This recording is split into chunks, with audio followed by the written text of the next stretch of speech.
मृत्यु के देवता ने अपने एक दूत को भेजा पृथ्वी पर। एक स्त्री मर गई थी, उसकी आत्मा को लाना था।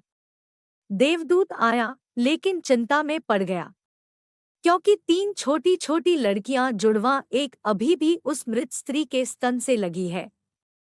एक चीख रही है, पुकार रही है। एक रोते रोते सो गई है, उसके आंसू उसकी आंखों के पास सूख गए हैं। तीन छोटी जुड़वा बच्चियां और स्त्री मर गई है, और कोई देखने वाला नहीं है। पति पहले मर चुका है, परिवार में और कोई भी नहीं है।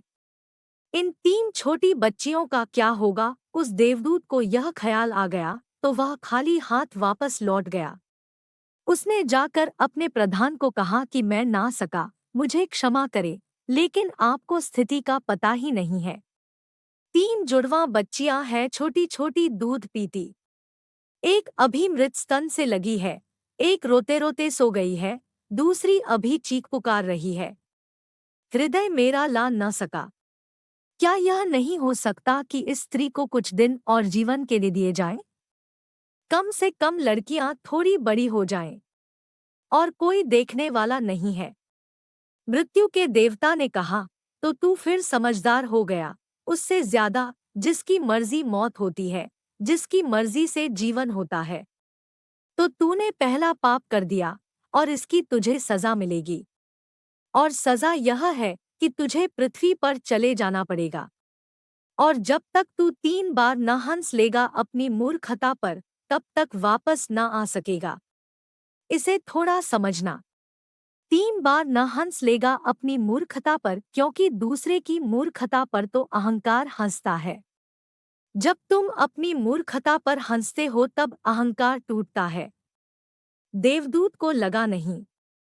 वह राजी हो गया दंड भोगने को, लेकिन फिर भी उसे लगा कि सही तो मैं ही हूँ, और हंसने का मौका कैसे आएगा? उसे जमीन पर फेंक दिया गया। एक मोची, सर्दियों के दिन करीब आ रहे थे और बच्चों के लिए कोट और कंबल खरीदने शहर गया था, कुछ रुपए इकट्ठे करके। जब वह शहर जा रहा था तो उसने राह के किनारे एक नंगे आदमी को पड़े हुए ठिठुरते हुए देखा। यह नंगा आदमी वही देवदूत है जो पृथ्वी पर फेंक दिया गया था। उसको दया आ गई, और बजाय अपने बच्चों के लिए कपड़े खरीदने के, उसने इस आदमी के लिए कंबल और कपड़े खरीद लिए। इस आदमी को कुछ खाने पीने को भी न था, घर भी न था, छप्पर भी न था जहां रुक सके। तो मोची ने कहा कि अब तुम मेरे साथ ही आ जाओ, लेकिन अगर मेरी पत्नी नाराज हो जो कि वह निश्चित होगी, क्योंकि बच्चों के लिए कपड़े खरीदने लाया था, वह पैसे तो खर्च हो गए, वह अगर नाराज हो, चिल्लाए, तो तुम परेशान मत होना, थोड़े दिन में सब ठीक हो जाएगा। उस देवदूत को लेकर मोची घर लौटा। न तो मोची को पता है कि देवदूत घर में आ रहा है, न पत्नी को पता है। जैसे ही देवदूत को लेकर मोची घर में पहुंचा, पत्नी एकदम पागल हो बहुत नाराज हुई, बहुत चीखी चिल्लाई, और देवदूत पहली दफा हंसा। मोची ने उससे कहा, हंसते हो, बात क्या है? उसने कहा, मैं जब 3 बार हंस लूंगा तब बता दूंगा। देवदूत हंसा पहली बार, क्योंकि उसने देखा कि इस पत्नी को पता ही नहीं है कि मोची देवदूत को घर में ले आया है, जिसके आते ही घर में हजारों खुशियां आ जाएंगी। लेकिन आदमी देख ही कितनी दूर तक सकता है। पत्नी तो इतना ही देख पा रही है कि एक कंबल और बच्चों के कपड़े नहीं बचे। जो खो गया है वह देख पा रही है, जो मिला है उसका उसे अंदाज ही नहीं है। मुफ्त घर में देवदूत आ गया है, जिसके आते ही हजारों खुशियों के द्वार खुल जाएंगे। तो देवदूत हंसा। उसे लगा अपनी मूर्खता, क्योंकि यह पत्नी भी नहीं देख पा रही है कि क्या घट रहा है। जल्दी ही, क्योंकि वह देवदूत था, 7 दिन में ही उसने मोची का सब काम सीख लिया, और उसके जूते इतने प्रसिद्ध हो गए कि मोची महीनों के भीतर धनी होने लगा। आधा साल होते होते तो उसकी ख्याति सारे लोक में पहुंच गई कि उस जैसा जूते बनाने वाला कोई भी नहीं, क्योंकि वह जूते देवदूत बनाता था। सम्राटों के जूते वहां बनने लगे।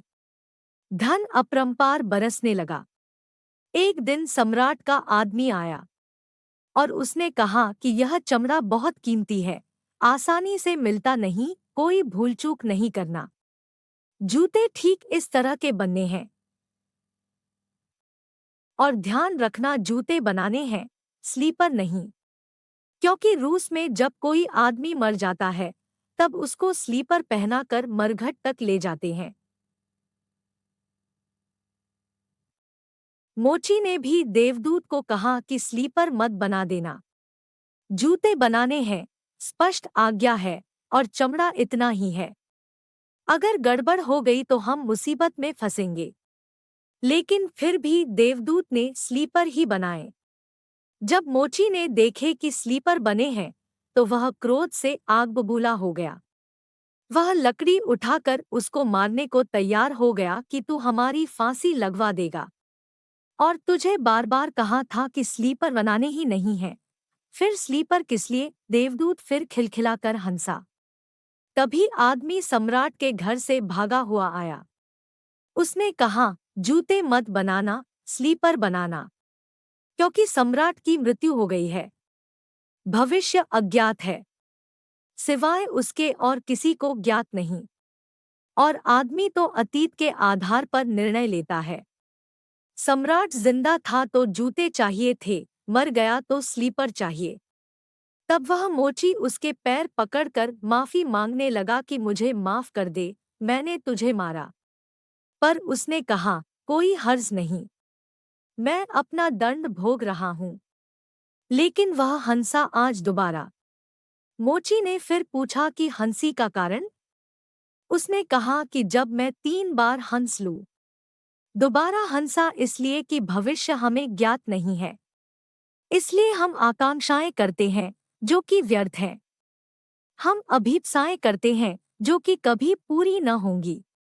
हम मांगते हैं जो कभी नहीं घटेगा, क्योंकि कुछ और ही घटना तय है। हमसे बिना पूछे हमारी नियति घूम रही है और हम व्यर्थ ही बीच में शोरगुल मचाते हैं। चाहिए स्लीपर और हम जूते बनवाते हैं। मरने का वक्त करीब आ रहा है और जिंदगी का हम आयोजन करते हैं। तो देवदूत को लगा कि वे बच्चियां, मुझे क्या पता भविष्य उनका क्या होने वाला है। मैं नाहक बीच में आया और तीसरी घटना घटी कि एक दिन 3 लड़कियां आई जवान।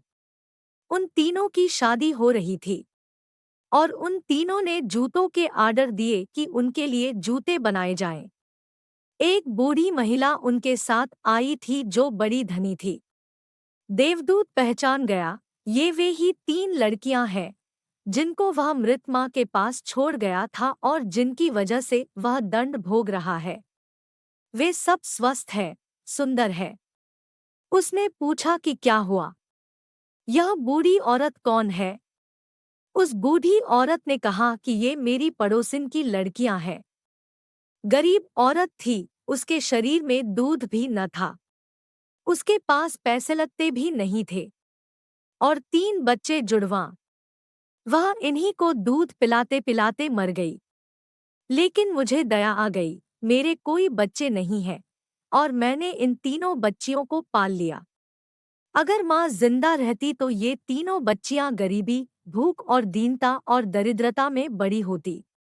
माँ मर गई, इसलिए ये बच्चियां तीनों बहुत बड़े धनवैभव में, संपदा में पली, और अब उस बूढ़ी की सारी संपदा की ये ही 3 मालिक हैं और इनका सम्राट के परिवार में विवाह हो रहा है। देवदूत तीसरी बार हंसा। चैनल पर नए हो तो चैनल को सब्सक्राइब जरूर करें।